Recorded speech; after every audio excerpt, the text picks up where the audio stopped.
Welcome મારા વાલા મિત્રો, વડીલો,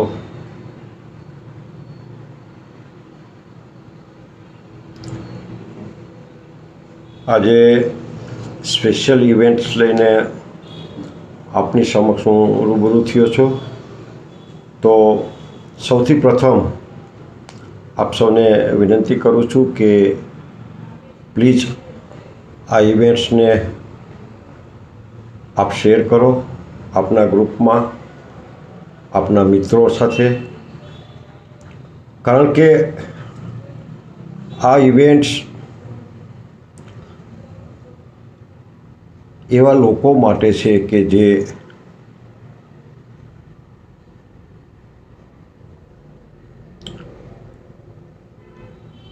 પૈસા વગર માણસ જીવી શકે, મકાન વગર માણસ જીવી શકે, પણ બાળક વગર જીવવું કેટલું કઠિન છે એ તો એ જ દંપતીને ખબર પડે. તો મિત્રો, આજની ઇવેન્ટ બંધનત્ય વિશેની છે, નિસંતાનપણા વિશેની છે, વાંધિયાપણા વિશેની છે, અને એવા દંપતીઓ માટે આજની વાત છે. તો મિત્રો, રિક્વેસ્ટ કરું છું કે સૌપ્રથમ તો આ ઇવેન્ટ્સને આપ શેર કરો જેટલી બની શકે એટલી.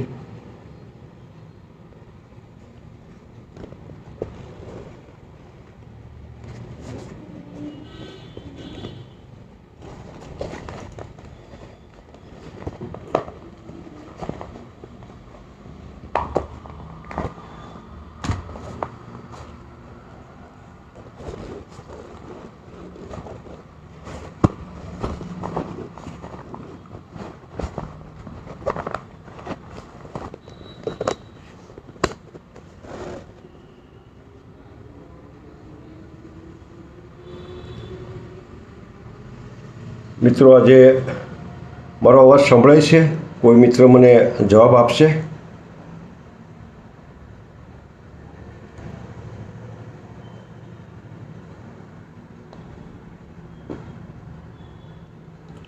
પ્લીઝ કોઈ મિત્ર મને કહેશે કે મારો અવાજ આપને સંભળાય છે?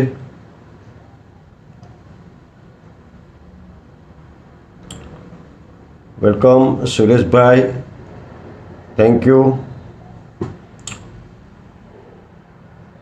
વેલકમ વૈશાલીબેન, અવાજ સંભળાય છે એ બદલ, જવાબ આપવા બદલ ખૂબ ખૂબ તમારો આભાર.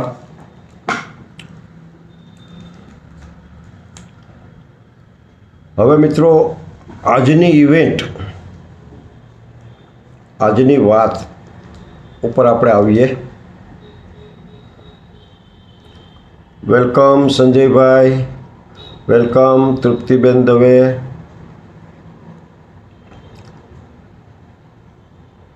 હમણાં જ મેં આપને સ્ક્રીનશોટ બતાવ્યું કે ઇન્ફર્ટિલિટી એટલે શું.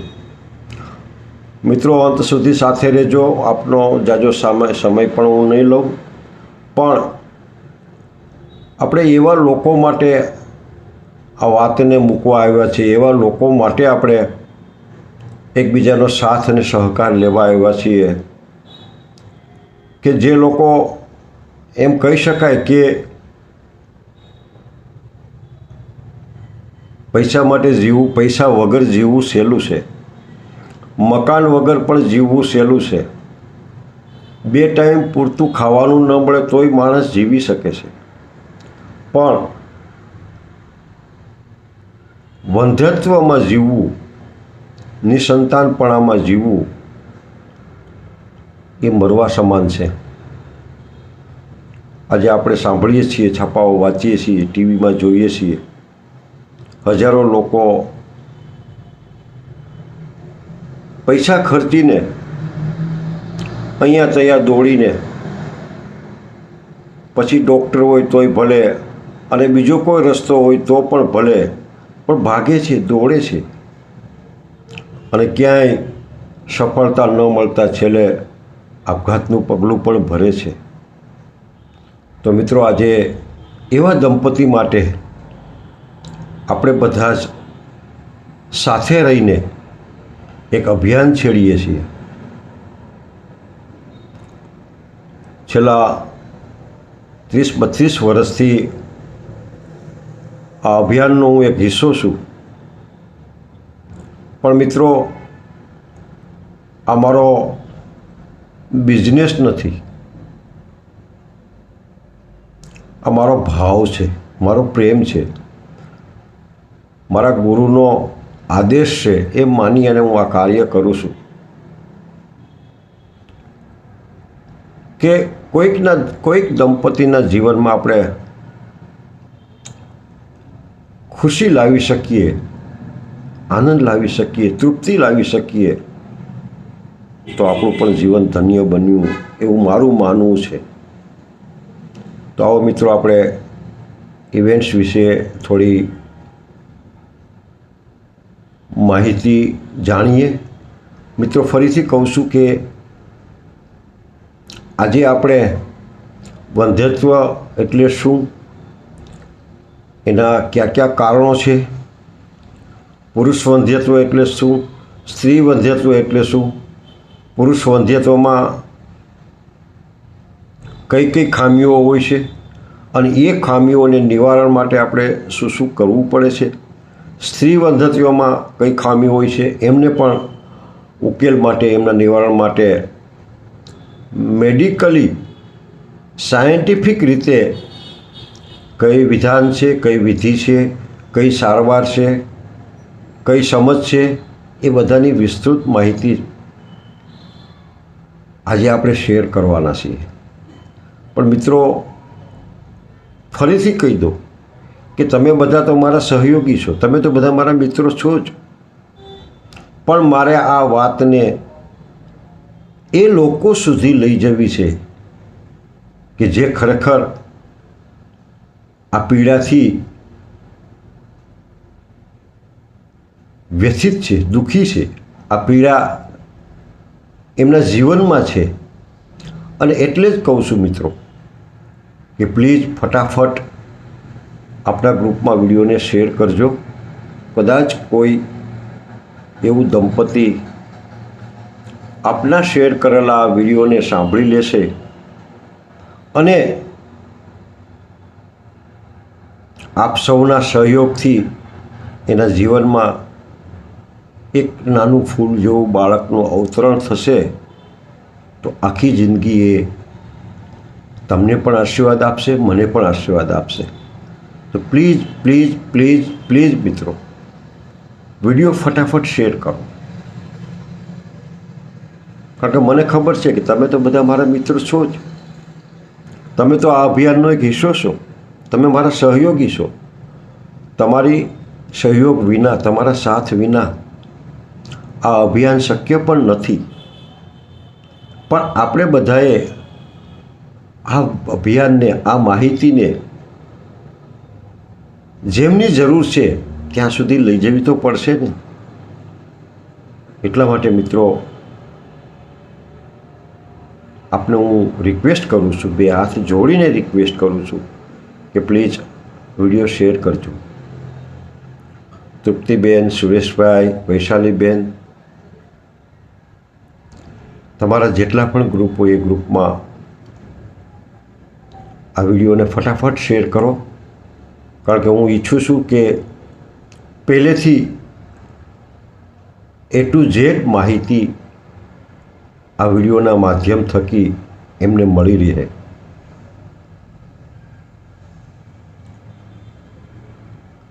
મારો ઓળખાણની હું એટલું જ કહું કે હું ડૉક્ટર છું, મારી ખુદની હોસ્પિટલ છે અને છેલ્લા 33 વર્ષથી હું હોસ્પિટલ ચલાવું છું. મારા સદગુરુના આશીષ છે. મારો ભાવ બિઝનેસનો નથી, મારો ભાવ કોઈને મદદરૂપ થવાનો છે, કોઈને ઉપયોગી થવાનો છે. મારા જીવનની 2 પલ, મારા જીવનની 2 ક્ષણ, મારા જીવનના 2 શબ્દ કે મારા જીવનનું થોડું જ્ઞાન કોઈના જીવનને ખુશ કરતું હોય, આનંદિત કરતું હોય, કોઈના જીવનને તૃપ્ત કરતું હોય, તો એ જ મારું વળતર છે. એ જ મારી મૂડી છે, એ જ મારો પ્રયાસ છે. તો મિત્રો, આવો આપણે ઇવેન્ટ્સ વિશે વાત કરીએ. કોઈ પણ મિત્રને કોઈ પણ પ્રશ્ન હોય તો જરૂરથી ટાઈપ કરીને તૈયાર રાખે. ચોક્કસ આપણે શક્ય હશે જ્યાં સુધી મારી સમર્થતા છે એનો જવાબ આપણે શેર જરૂર કરીશું.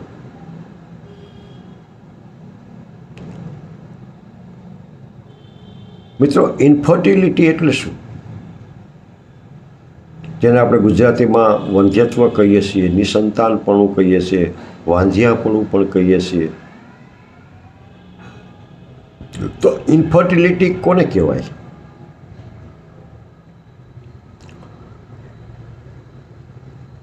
મેડિકલ સાયન્સ એમ કહે છે કે 1.5 વર્ષની મેરેજ લાઈફ, 1.5 વર્ષના લગ્ન જીવન અને 1 વર્ષના બાળક રાખવાના પ્રયાસ કરવા છતાં જે તે દંપતીને જો બાળક ન રહે, પ્રેગ્નન્સી ન રહે, ગર્ભ ન રહે, તો એ દંપતીને વંધ્યત્વ દંપતી કહેવાય. એ રોગને નિસંતાનપણું કહેવાય. એમને ઇન્ફર્ટિલિટી કપલ એવું નામ અપાય. ફરીથી કહી દઉં કે 1.5 વર્ષના લગ્ન જીવન બાદ 1 વર્ષના પૂરા પ્રયાસ કરવા છતાં ગર્ભ ન રહે, પ્રેગ્નન્સી ન રહે, તો એ કપલને ઇન્ફર્ટિલિટી કપલ કહેવાય. આ મેડિકલ સાયન્સની ડેફિનેશન છે. અને એ કપલની દુઃખ અને દર્દ કદાચ તમને અનુભવ હોય કે ન હોય, પણ મને બહુ અનુભવ થયા છે. 33 વર્ષની મારી મેડિકલ લાઈફમાં હજારો દંપતીઓ મારી હોસ્પિટલમાં, મારી રૂબરૂમાં ધુસકે રડે છે. આજે પણ રડે છે. કારણ એક જ છે માત્ર. એનો એક જ પ્રશ્ન છે કે જેનો જવાબ હું નથી આપી શકતો. અને એ પ્રશ્ન એ છે કે સારો ધંધો છે, સારી કમાણી છે, સારી નોકરી છે, સારું ભણતર છે, સારું કુટુંબ છે, વેલ સેટેલ છે, સુખી છીએ, 4 વ્હીલ ઘરે છે, 3 માળનું મકાન છે, જમીન છે, ઉત્પાદન છે, બધું જ છે, પણ જીવવું કોના માટે?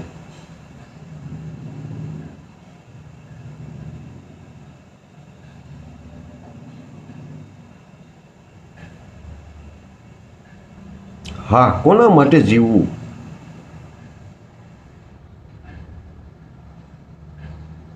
અને આ પ્રશ્નનો ઉત્તર મારી આગળ નથી.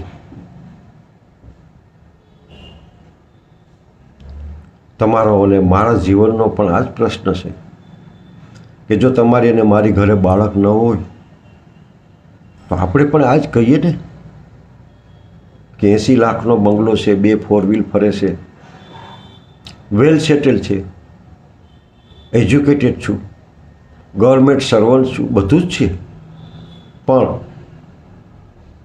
એક ફૂલ જેવું બાળક ઘરમાં નથી તો જીવવું કોના માટે?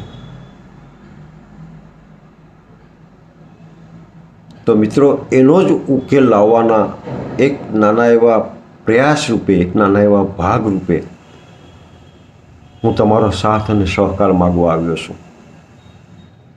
અને તમારો સાથ અને સહકાર કેટલો? એક નાની એવી વાત કે પ્લીઝ આ વાતને શેર કરજો. હવે આ દુનિયામાં અથવા આપણી આજુબાજુમાં આવા દંપતી છે કે એની આપણને ખબર તો નથી, પણ આપણે આ વાતને શેર કરશું તો જરૂરથી આજે નહીં તો કાલે આ વાત એમના સુધી પહોંચશે. તો મિત્રો શેર કરતા રહેજો. આપણે બીજા ટૉપિક પર આવીએ. વંધ્યત્વના મુખ્ય કયા કયા કારણો છે?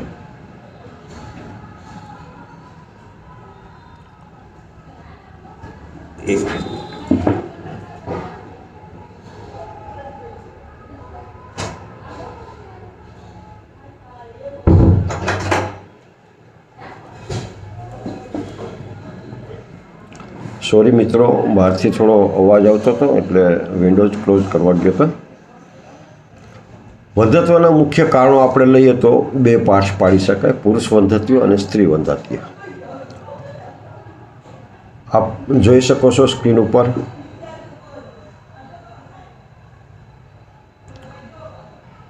કે પુરુષ વંધ્યત્વ એટલે પુરુષની ખામી. પુરુષમાં જે ખામીઓ છે એને આપણે પુરુષ વંધ્યત્વ કહીએ છીએ. તો પુરુષમાં જે ખામીઓ છે એમાં મેઇન ખામી છે શુક્રાણુઓની ખામી. શુક્રાણુ ઓછા હોવા, જેને લો સ્પર્મ કાઉન્ટ કહેવાય, અને મોટિલિટીની ખામી. જીવંત શુક્રાણુની સંખ્યા ઓછી હોવી. અને ઓકેજનલી ક્યારેક કોઈ કેસમાં એવું બને છે કે એઝોસ્પર્મિયા છે કે જેમાં શુક્રાણુ હોતા જ નથી, અને એવા કેસમાં પરમાત્માની કૃપાથી આપણને સફળતા પણ મળી છે.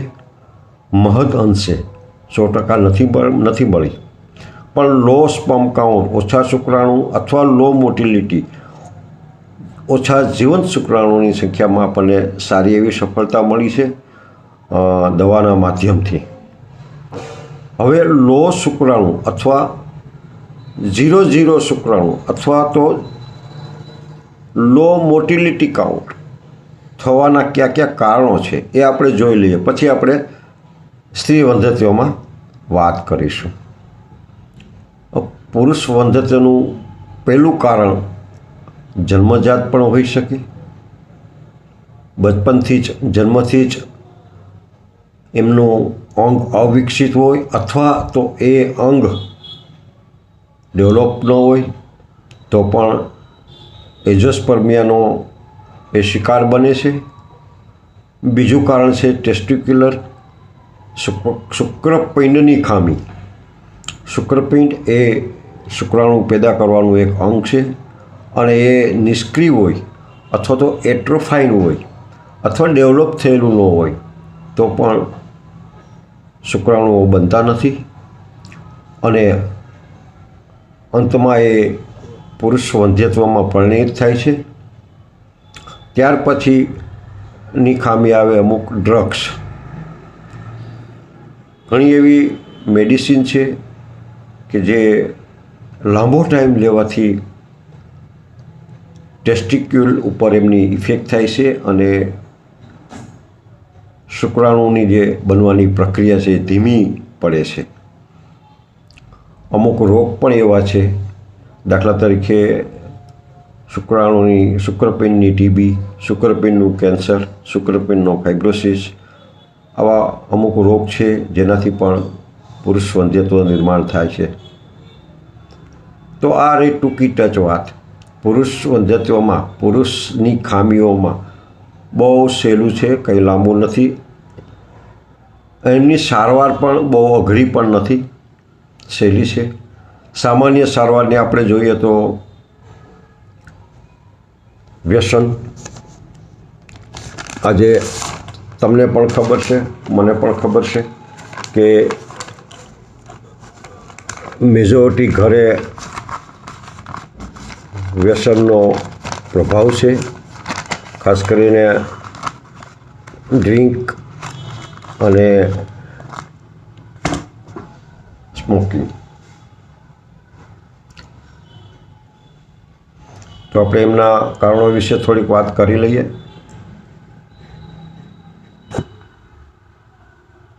એઝોસ્પર્મિયા, લો કાઉન્ટ અને લો મોટિલિટી, આ 3 કારણો છે મેઇન.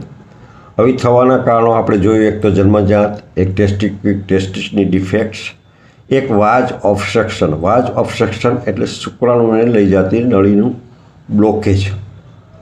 શુક્રપિંડમાંથી જે શુક્રાણુ પેદા થાય છે એને એક નળી વાટે બહાર ઇજેક્ટ કરવામાં આવે છે પુરુષના શરીર દ્વારા. એ નળી બ્લોક હોય તો પણ શુક્રાણુ બહાર આવી શકતા નથી અને અલ્ટિમેટલી એ પુરુષ વંધ્યત્વમાં ફેરવાય છે. નાનપણમાં મમ્સ કોઈને થયા હોય અને પૂરી ટ્રીટમેન્ટ એની ન લેવાની હોય, પૂરું મેનેજમેન્ટ એનું ન થયું હોય તો પણ શુક્રપિંડ નિષ્ક્રિય બને છે. એક વેરિકોસિલ નામનો રોગ છે જેમાં શુક્રાણુ બનાવવાની જે શુક્રપિંડ છે એ ઉપરની તરફ સ્થિર થાય છે, જેથી કરીને શુક્રાણુ બની શકતા નથી. અને સૌથી વધારે મેઇન કારણ કોઈ હોય તો તે છે હોર્મોન ઇનબેલેન્સ. આજે તમે અને હું બેય જાણીએ છીએ કે સ્ટ્રેસપૂર્ણ લાઈફ, ટેન્શનથી જીવતું માઇન્ડ અને આપાધાપીવાળી આ દુનિયામાં વધારે પડતું સ્ટ્રેસ આપણા શરીરના હોર્મોન્સને ડિસ્ટર્બ કરે છે. સાવ સામાન્ય કારણ પણ હું આપને જણાવી દઉં કે જે ડૉક્ટરની સલાહ વગર પણ તમે હલ કરી શકો છો, એ છે ટાઈટ કપડાં. અંદરના કપડાં જો ટાઈટ પહેરવામાં આવે તો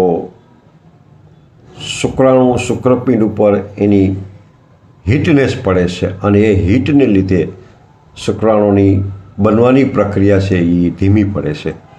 તો મિત્રો, આટલા કારણો છે પુરુષ વંધ્યતા માટે. પણ બહુ આરામથી એ સોલ્વ થઈ શકે છે. બહુ જાજી ખર્ચ પણ નથી, જાજો સમય પણ નથી. નોર્મલ સિમેન એક્ઝામિનેશનનો રિપોર્ટ આપણે જણાવું તો 60થી 150 એનો નોર્મલ રેન્જ છે શુક્રાણુની સંખ્યાની, સ્પર્મ કાઉન્ટની, અને મોટિલિટી 60%થી ઉપર એ નોર્મલ રેન્જ છે. આ રેન્જમાં જો પુરુષ ન આવતો હોય તો એમને સારવારની અથવા તો સારા ડૉક્ટરની સલાહની જરૂરિયાત ગણાય એવું મારું માનવું છે. તો મિત્રો, આ વાત થઈ પુરુષ વંધ્યત્વની. હવે આપણે બીજો ટૉપિક લઈએ અને એ ટૉપિક છે સ્ત્રી વંધ્યત્વ. સૌથી વધારે મહત્ત્વનો અને સૌથી વધારે કોમ્પ્લિકેટેડ અટપટો કોઈ વિષય હોય તો એ છે સ્ત્રી વંધ્યત્વ, ફિમેલ ઇન્ફર્ટિલિટી.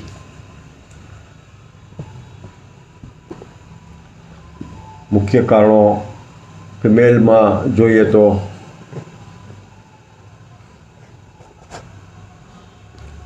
સ્ક્રીનશોટ દેખાય છે મિત્રો? ક્લિયર? ડૉક્ટરના અક્ષર છે એટલે થોડાક વાંચવા તો અઘરા પડશે જ, પણ કોશિશ કરજો અથવા તો ફરીથી વિડીયો જોવો ત્યારે શાંતિથી ટ્રાય કરજો અભ્યાસ કરવાની.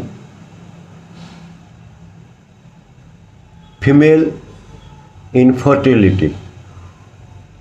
What is the cause of female infertility? First is the smoking.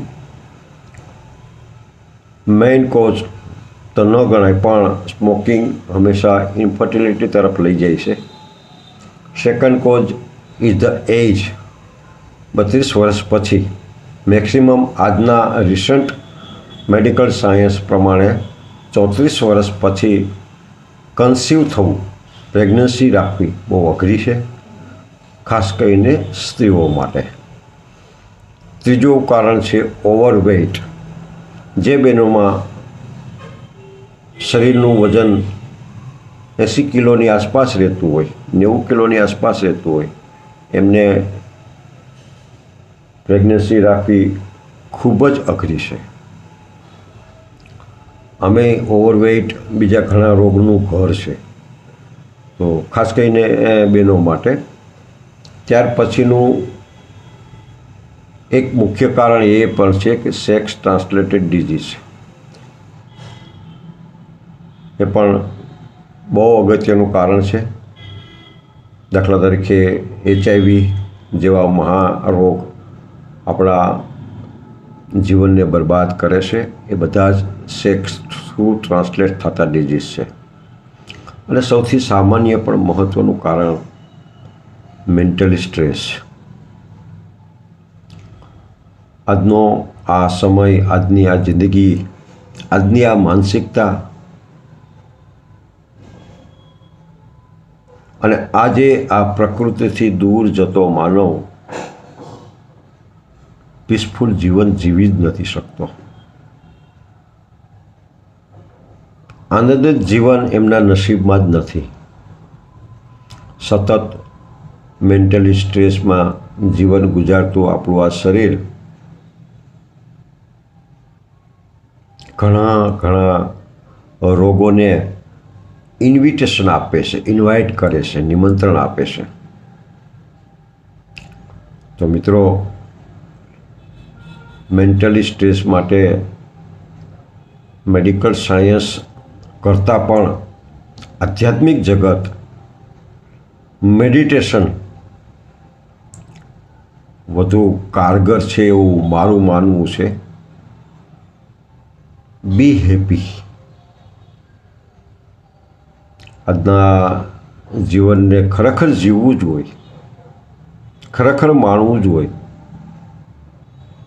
હમણાં જ મારા બેન શ્રી વૈશાલીબેને એક સરસ મજાની ફેસબુકમાં પોસ્ટ મૂકી હતી.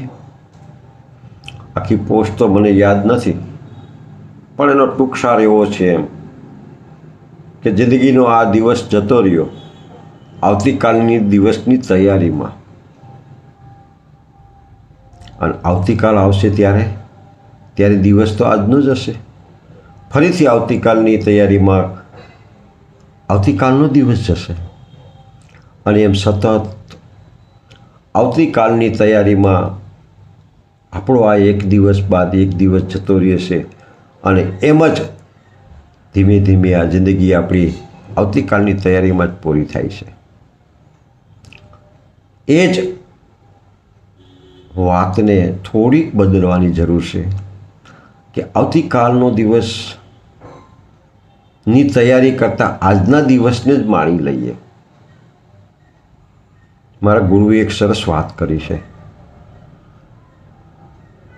કે આજે ઘણા વિચારપંથી એમ કહે છે કે સારા કર્મો કરો તો સ્વર્ગ મળે. પણ મારા ગુરુ એમ કહે છે કે સ્વર્ગ તારી સામે જ છે. તું જે જીવે છે એ જ સ્વર્ગ છે. એને સ્વર્ગની તરફ જીવી લે.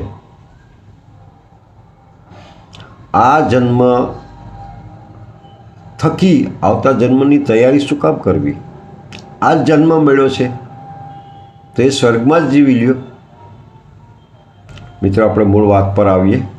ફિમેલ ઇન્ફર્ટિલિટી, એના આપણે મુખ્ય કારણ જોયા તો સ્મોકિંગ છે, એજ છે, ઓવરવેઇટ છે, સેક્સ ટ્રાન્સમિટેડ ડિઝીઝ છે, મેન્ટલ સ્ટ્રેસ છે. આ સામાન્ય કારણો કે જે તમે એને હું સમજી શકીએ. પણ દાખલા તરીકે આપણે કોઈ ડૉક્ટર આગળ એને તપાસ માટે ગયા હોય, એને બતાવવા ગયા હોય, અથવા આપણે મેડિકલ સાયન્સનો ઉપયોગ કરવો હોય, સહારો લેવો હોય, તો જે કારણો છે જેને આપણે પેથોલોજીકલ કારણો કહીએ છીએ, જે બહુ વિશાળ કારણો છે, અને એ કારણોને આપણે સમજવાનો પ્રયત્ન કરીએ. તો સૌથી પહેલું કારણ છે પીસીઓડી. પીસીઓડી એટલે સ્ત્રી બીજનું ન બનવું. આજના ટોટલ કેસમાં 70% કેસ એવા છે કે જેમાં સ્ત્રી બીજ પ્રોપર રીતે બની શકતું નથી. 8મા દિવસથી સ્ત્રી બીજ બનવાનું ચાલુ થાય છે અને નિયર એબાઉટ 40 days, યાની કે 14મા દિવસે એ બીજ પાકીને ખરે છે. અને એ જ પાકેલું બીજ પુરુષના શુક્રાણુના સંસર્ગમાં આવે છે અને ત્યાંથી ગર્ભનું નિર્માણ થાય છે. એક સિમ્પલ દાખલો આપું તો આપણને ખ્યાલ આવે કે એક આંબાની કેરી છે, આંબે લટકે છે, કાચી છે, અને આપણે વેલી તોડી અને જમીનમાં વાવીએ તો બીજો આંબો થાય? મને કોઈ જવાબ આપશે? અથવા એક લીમડાની કાચી લીંબોળીને આપણે તોડી અને એનો ઠળિયો કાઢીને જમીનમાં વાવીએ તો એમાં લીમડો ઉગે? તૃપ્તિબેન, ઉગે?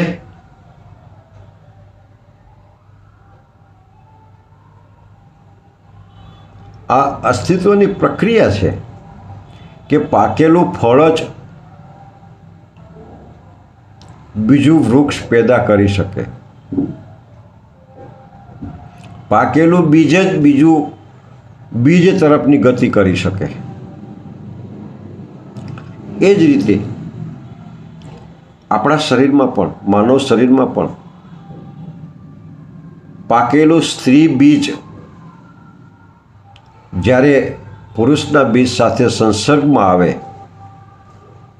ત્યારે એ નવા બીજની ગતિ તરફ જઈ શકે. તો સૌથી મોટો વિષય અને સૌથી મોટું કારણ કોઈ હોય તો છે પીસીઓડી. પીસીઓડી એટલે પોલિસિસ્ટિક ઓવરિન સિન્ડ્રોમ. સ્ત્રીના બીજની કોથળીમાં બીજનું પૂરતું વિકાસ, પૂરતો ડેવલપમેન્ટ અને પાકવું, એ પ્રક્રિયા જ્યારે અટકી જાય, એ પ્રક્રિયા જ્યારે ગતિમાન ન હોય ત્યારે એ સ્ત્રીને, એ ફિમેલને ગર્ભધારણ થતું નથી. એની સારવાર માટે આપણે જોઈએ તો મેડિકલ સાયન્સ એના માટે બહુ જ હોપફુલ છે. આજના જમાના પ્રમાણે બહુ ઘણી એડવાન્સ સારવાર આવી ગઈ છે અને બહુ અઘરું પણ નથી. બહુ સહેલાઈથી પીસીઓડીને આપણે સોલ્વ કરી શકીએ છીએ. બીજું કારણ લઈએ તો પ્રોલેક્ટિનનું પ્રમાણ વધારે. જે સ્ત્રી ફીડિંગની અવસ્થામાં એમના શરીરને અનુભવ કરતી હોય એમને પણ બાળક રહેવામાં તકલીફ થઈ છે અને એ પ્રોલેક્ટિનના કારણે એની પણ સારવાર ખૂબ હેલી છે, અઘરી નથી. ત્યાર પછીનું કારણ મેઇન હોય તો એ છે હોર્મોન ઇનબેલેન્સ. આપ સૌ જાણો જ છો કે હોર્મોન ઇનબેલેન્સથી હજારો રોગ, ખાલી વંધ્યત્વની હજારો રોગ આપણા શરીરમાં પ્રવેશ કરે છે. અને હોર્મોન ઇનબેલેન્સ એ આપણી લાઈફસ્ટાઈલ ઉપર ડિપેન્ડ કરે છે. આપણી કેવી લાઈફસ્ટાઈલ છે. ડેઈલી અડધો કલાક જો આપણા જીવનમાં હાસ્ય પેદા થઈ શકતું હોય નેચરલી, તો પણ થોડાક સમયમાં આપણું હોર્મોન્સ બેલેન્સ થઈ જાય. પણ ખબર નહીં, આપણું શરીર, આપણો ચહેરો, આપણું મન, આપણું વર્તન સદૈવ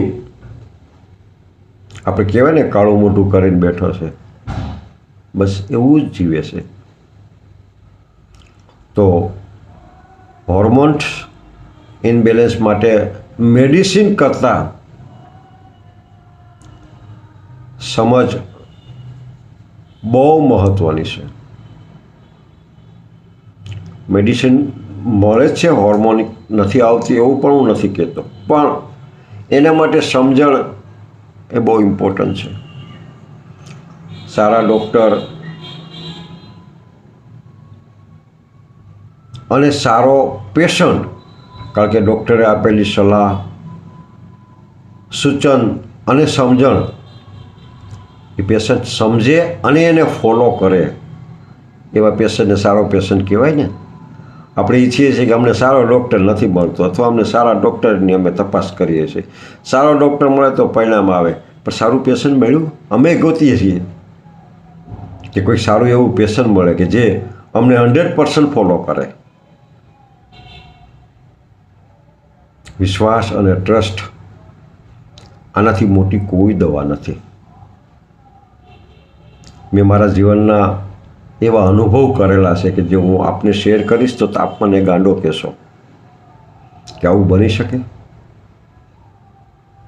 એક સિમ્પલ દાખલો આપું. કે હમણાં જ મારા ગામની બાજુમાં એક બેન દવા લેવા આવ્યા હતા. મારા બાજુના ટેબલમાં બેઠા મેં એમને પૂછ્યું, બેન શું થયું છે? તો એમણે મને એવું કીધું કે માથું ભમે છે, ઊંઘ નથી આવતી, વિચાર બહુ આવે છે. કેટલા વખતથી? તો કે છેલ્લા 6 મહિનાથી. મેં એને એટલું કીધું, મેં આમાં દવાની ક્યાં જરૂર છે, જા મટી જાય. બસ આટલું કીધું અને એ પેશન્ટ ઊભું થઈને હાલતું થઈ ગયું. અને મેં એને જવાઈ પણ દીધું.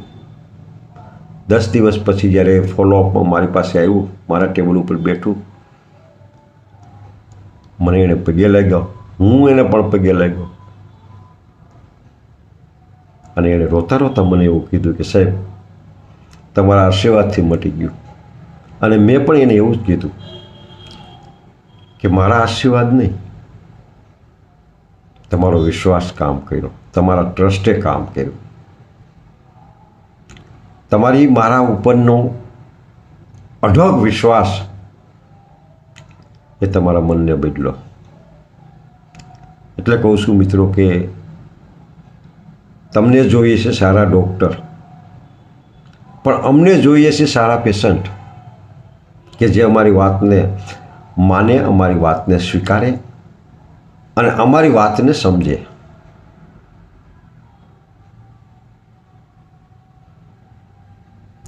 ટોપિકને આપણે આગળ વધારીએ તો પેથોલોજીકલ ખામીમાં આપણે જોયું PCOD, જે ટોટલ એવરેજ 70% કેસમાં આ કારણ છે. ત્યાર પછી પ્રોલેક્ટિનનું વધારે હોવું. ત્રીજો ટોપિક હોર્મોન ઇમ્બેલેન્સ.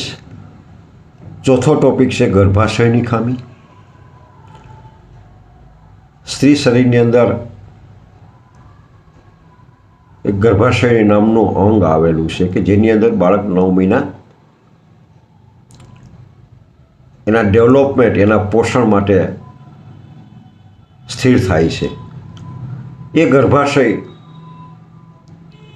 કુદરતી રીતે નાનું હોય.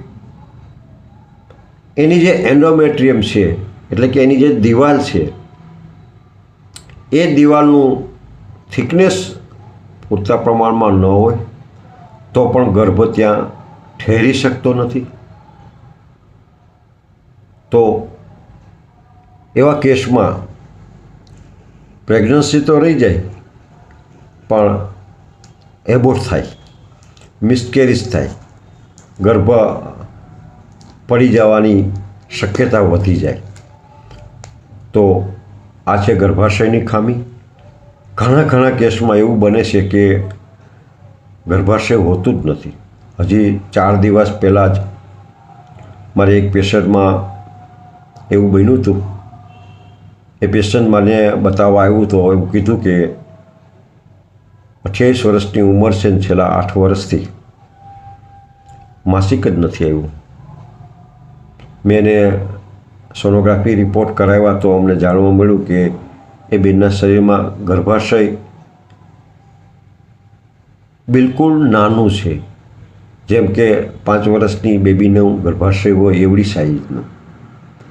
અને દુઃખ સાથે મારે એને કહેવું પડ્યું કે હું આમાં આપને કંઈ પણ હેલ્પ નહીં કરી શકું. તો અમુક કેસમાં ગર્ભાશયની ખામીને લીધે પણ વંધ્યત્વ પેદા થાય છે. ત્યાર પછીનો મુખ્ય ટોપિક એ છે ફેલોપિયન ટ્યુબ. ફેલોપિયન ટ્યુબ છે એ પુરુષ શુક્રાણુ અને સ્ત્રી બીજને સસર્ગ કરવાનું એક અંગ છે. સ્ત્રી બીજમાંથી જ્યારે બીજ છૂટું પડે એ બીજ તરતું ફેલોપિયન ટ્યુબ માધ્યમથી આગળ વધે છે. એ સમયે જો પુરુષ બીજ સંભોગ દ્વારા યોનિમાં એનું શુક્રાણુ પડી અને એ પાણીમાં તરતું ફેલોપિયન ટ્યુબ તરફ જાય છે અને ત્યાં ફેલોપિયન ટ્યુબની અંદર જ એ બંને બીજનું મિલન થાય છે અને એ મિલન ગર્ભના રૂપમાં પરિણિત થાય છે. ત્યાર પછીના થોડા દિવસોમાં જ એ ફોલિકલ્સ, એ ગર્ભનું સૂક્ષ્મ સ્વરૂપ ગર્ભાશયમાં દિવાલમાં ચોંટે છે અને ત્યાંથી એની 9 મહિનાની સફર શરૂ થાય છે. આ આખી સ્ત્રી બીજથી ગર્ભાશય વચ્ચેની યાત્રા છે. એમાં કુદરતી રીતે ફેલોપિયન ટ્યુબ બ્લોકેજ હોય છે, તો બંને બીજનું મિલન નથી થતું. ઘણી વખત ફેલોપિયન ટ્યુબમાં એધેશન હોય છે, નાની એવી ક્લોટ જામી ગયું હોય તો પણ એ પાઇપ બ્લોકેજ થાય છે. ઘણી વખત જન્મજાત ફેલોપિયન ટ્યુબ હોતી પણ નથી. તો આવા કારણો લીધે વંધ્યત્વ પેદા થાય છે. ત્યાર પછીની આપણે કારણ જાણીએ તો એ છે ઓવરિન કારણી. ઓવરિન ખામી એટલે કે સ્ત્રી બીજની કોથળીની ખામી. એમાં પણ જન્મજાત ખામીઓ હોય છે, સાઇઝ એની નાની હોય છે, એનું ડેવલપમેન્ટ પૂરું હોતું નથી, એમાં બીજ બનતા નથી. આવા ઘણા કારણો એમાં પણ હોય છે. હવે આપણે થોડીક તપાસ વિશે પણ વાત કરીશું અને ત્યાર પછી સારવાર વિશે પણ આપણે થોડી વાત કરીશું. તો મિત્રો, તપાસ વિશે તો પુરુષમાં આપણે જોયું કે એની લેબોરેટરી તપાસ કરવી પડે. સ્ત્રીમાં પણ એમની ટ્યુબ બ્લોક માટે, ગર્ભાશય માટે સોનોગ્રાફી, સાલ્પિયોગ્રાફી એવી ઘણી તપાસ માગી લે છે. એમના હોર્મોન્સ માટે લેબોરેટરી તપાસ. પણ એ મેડિકલનો વિષય છે, ડૉક્ટરનો વિષય છે. એટલે આપણે તો માત્ર ડૉક્ટર આગળ જ જવાનું છે અને સારા પેશન્ટ તરીકે જવાનું છે. મિત્રો, અંતમાં સારવાર વિશે આપણે થોડીક સામાન્ય વાત જાણી લઈએ.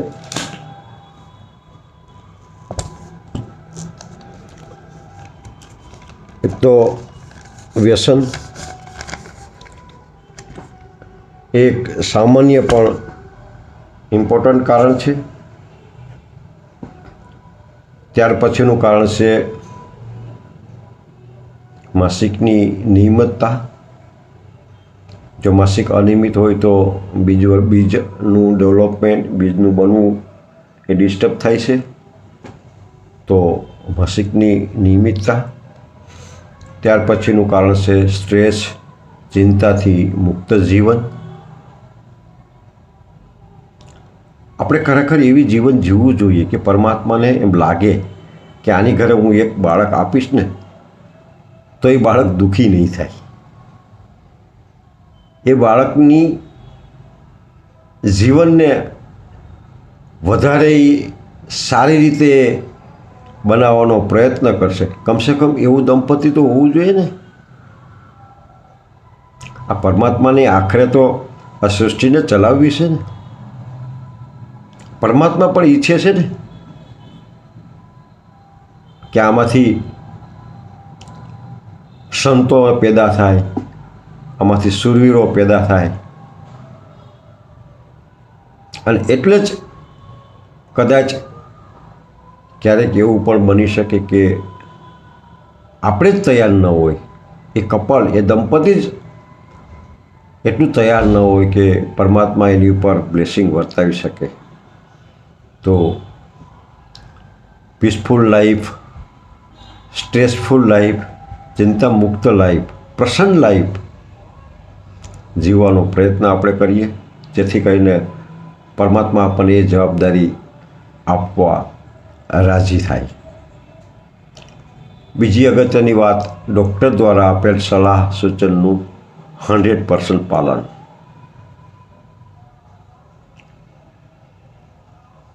કરીએ તો છીએ પણ આપણો સ્વાર્થ હોય ત્યાં સુધી. ત્યાર પછીનો મહત્ત્વની પણ સામાન્ય સારવાર એટલે ડૉક્ટર દ્વારા તપાસ, નિદાન અને સારવાર એ વિષય ફરીથી મેડિકલનો આવી ગયો. એમાં આપણે ડૉક્ટર ઉપર ટ્રસ્ટ મૂકી અને સમય લાગે તો ધીરજને કેળવવાની છે.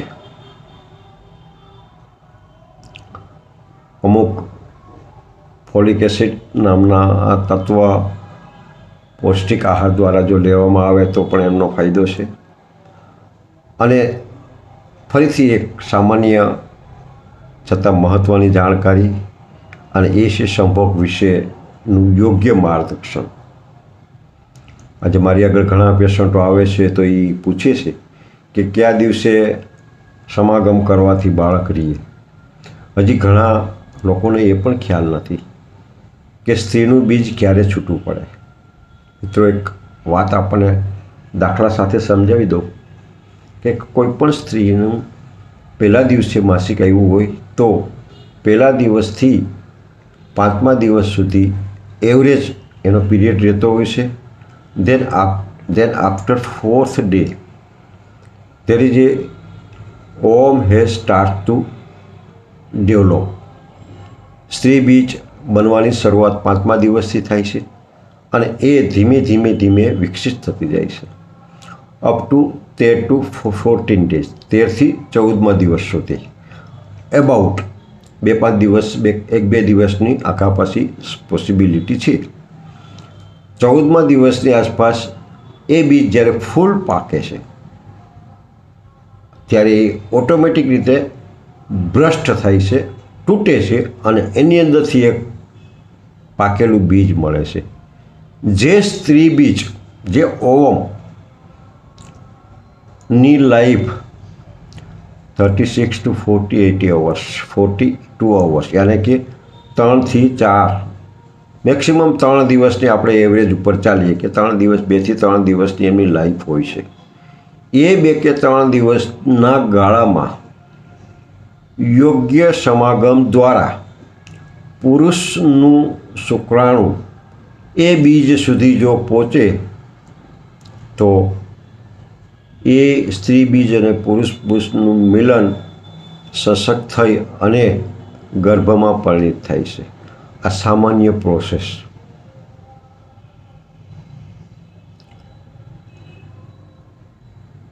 જેમાં ક્યાંય ડૉક્ટરની જરૂર પડતી નથી, ક્યાંય સારવારની જરૂર પડતી નથી. આજે હજી લોકોને એ પણ નથી ખબર. કાલે જ મારે એક મુસ્લિમ બેન આવ્યા હતા અને મેં એને વાત સમજાવી કે તમારે 8મા દિવસથી 20મા દિવસની વચ્ચે કાળજી લેવાની છે. તો એમણે એવું કીધું કે અમે એક બીજા ડૉક્ટર આગળ ગયા હતા તો એમણે એમ કીધું કે પીરિયડ ચાલુ હોય ત્યારે તમારે સમાગમ કરવું. મેં કીધું એમ કેમ? તો એમણે એવું કીધું કે પીરિયડ વખતે ગર્ભાશયનું બીજ ખુલ્લું હોય છે, ગર્ભાશયનું દ્વાર સર્વાઇકલ ખુલ્લું હોય છે, જેથી કરીને પુરુષનું શુક્રાણુ આરામથી અંદર જઈ શકે. પણ સામે સ્ત્રીનું બીજ તો હોવું જોઈએ ને. તો મિત્ર, ફરીથી યાદ કરાવું કે યોગ્ય દવા વગરની સીધી અને સરળ theory 1st to 5 day period time, 5 to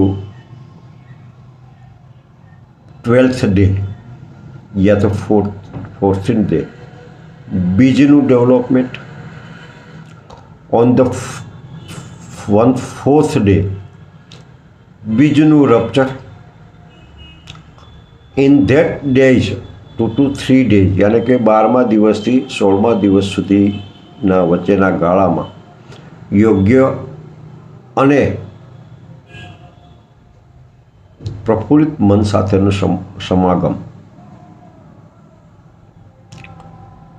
ત્યાર પછીની જે 16મા 17મા ગાળા દિવસની જે કાંઈ પ્રોસેસ છે એ કુદરત કામ કરે છે.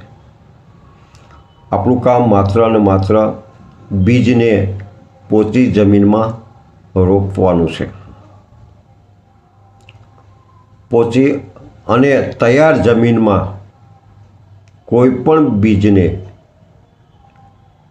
કોઈ પણ વ્યક્તિ જ્યારે રોપે છે ત્યારે એ બીજમાંથી અંકુર ફૂટે છે, એ બીજમાંથી છોડ થાય છે, એ જ બીજમાંથી વૃક્ષ બને છે. એ કામ કુદરત કરે છે. કુદરતે માત્ર ને માત્ર આપણને આટલું જ કામ આપ્યું છે કે તું બીજને યોગ્ય જગ્યાએ રોપી દે, બાકીનું કામ એ સંભાળે છે. તો મિત્રો, બહુ સહેલી વાત છે. પરમાત્માને, કુદરતને, અસ્તિત્વને, સદગુરુને એમની કૃપા સાથે આપણે આવા કાર્ય કરીશું તો આપણે પણ રાજી થશું અને એ પણ રાજી થશે. કારણ કે આપણે પણ કામ તો એમનું જ કરીએ છીએ ને. આ દુનિયામાં જો સ્ત્રી જ ન હોત, મા જ ન હોત, તો ભગવાનનું અસ્તિત્વ કઈ રીતે ટકી શકત? દરેક સ્ત્રી જ્યારે જ્યારે મા બને છે ત્યારે એક પરમાત્માનું કામ કરે છે, એક પરમાત્માને અવતરણ આપે છે, એક પરમાત્માને પુષ્ટિ આપે છે, એક પરમાત્માનું નિર્માણ કરે છે. ભગવાન બુદ્ધની પણ માતા હતી ને, સદગુરુ ઓશોની પણ માતા હતી ને, કબીર, નાનક, નરસિંહ મહેતા, ગંગાબાઈ, પાનબાઈ, જલારામ બાપા, આ દરેક પુરુષ શરીર હોય કે સ્ત્રી શરીર હોય, કોઈક શરીર એમના માટે માતા બન્યું હતું. અને એટલે જ કહું છું કે દરેક માં એક પરમાત્માનું નિર્માણ કરે છે. દરેક માના કુખે એક પરમાત્મા જન્મે છે. આવા અદ્ભુત કાર્ય માટે, આવી અદ્ભુત ઘટના માટે આપણે પણ એમાં ભાગીદાર બનીએ, આપણે પણ એમાં સહયોગી બનીએ, તો આપણું જીવન પણ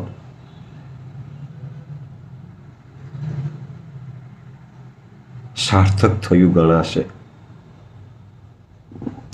ધન્યવાદ મિત્રો. ફરીથી વધારે ડિટેલ સાથે આપની સમક્ષ રૂબરૂ આવીશ, ત્યારે આપને જરૂર જાણ કરીશ. ત્યાં સુધી આ વિડીયોને, આ વાતને આપને ગમ્યું હોય અને ઉપયોગી લાગી હોય તો જરૂર શેર કરજો.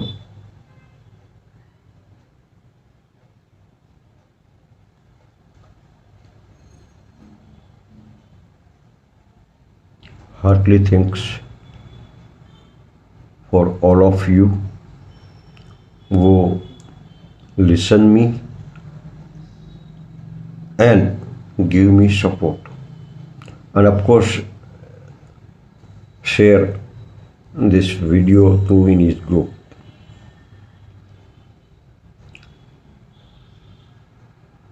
નમન, પ્રણામ.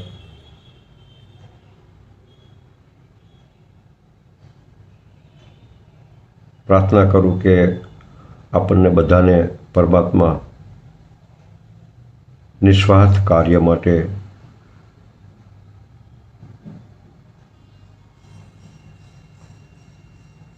નિમિત્ત બનાવતા રહીએ તેવી પ્રાર્થના સાથે. જય ભગવાન.